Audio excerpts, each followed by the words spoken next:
La nouvelle réalité du prince Harry a dû s'imprégner alors qu'il a attendu 19 minutes douloureuses pour que le prince William prenne place après lui lors d'un événement du jubilé de platine, a affirmé un commentateur royal.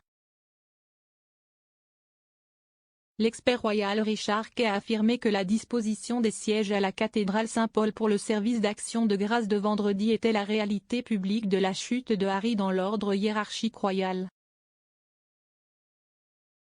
M. Kay a déclaré que le duc et la duchesse de Sussex se sont plutôt déplacés dans une deuxième rangée avec les autres membres de la famille royale et ont attendu que les vraies stars de la série arrivent avec le prince Charles, Camilla, William et Kate prenant part à une procession vers leur siège au premier rang. Écrivant dans le Daily Mail, l'expert royal a déclaré « Rien n'illustre comment l'exil des Sussex en Californie a bouleversé leur ancien monde que la manière, et le moment, de leur arrivée à St. Paul's. En tant que membres de la famille royale qui ne travaillent pas, ils sont maintenant très bien en deuxième division. Et bien qu'il ait épargné l'indignité de partager l'entraîneur qui a amené un groupe de petits membres de la famille royale qui n'exercent pas non plus de fonctions officielles, comme le fils de la princesse Michael de Kent, Lord Frederick Windsor, il n'était que juste derrière eux. Kay a ajouté, ce fut 19 minutes douloureuses avant que William et Kate n'arrivent pour s'asseoir. Si la réalité de sa nouvelle vie avait échappé au prince Harry jusqu'à présent, elle a sûrement dû s'enfoncer à ce moment-là.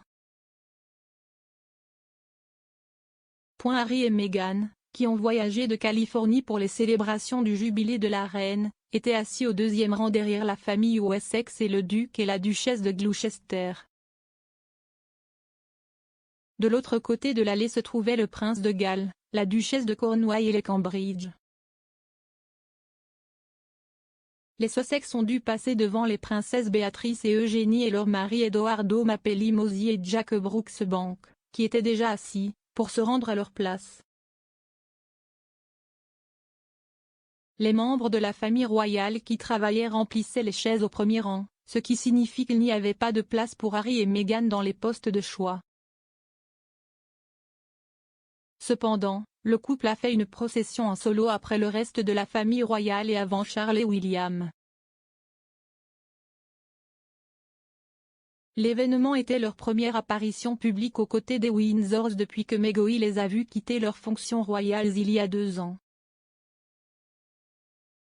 Il n'y avait aucune interaction évidente montrée sur la caméra de télévision entre Harry et son frère William, qui ont longtemps fait face à une rupture, ni avec Charles avec qui il a également eu une relation troublée, ou entre Meghan et Kate.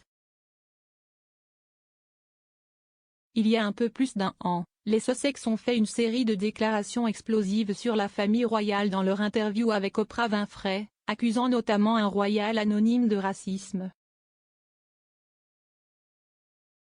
Les foules rassemblées à l'extérieur ont applaudi et hué le petit-fils de la reine et l'ancienne actrice de Suits. En 2012, pour le jubilé de diamant, Harry avait occupé une place de choix au premier rang pour le service à St. Paul's marquant le 60e anniversaire de la reine sur le trône. Beaucoup de choses ont changé depuis lors, avec Harry épousant Meghan lors d'un mariage royal spectaculaire en 2018, suivi de leur départ troublé en 2020. Le rassemblement de masse de près de 50 membres de la famille royale, dont Harry et Meghan, a été invité à une réception spéciale au Guildhall après le service. Mais les Sussex, qui étaient censés être retournés à leur base de Frogmore Cottage, ont choisi de ne pas y assister.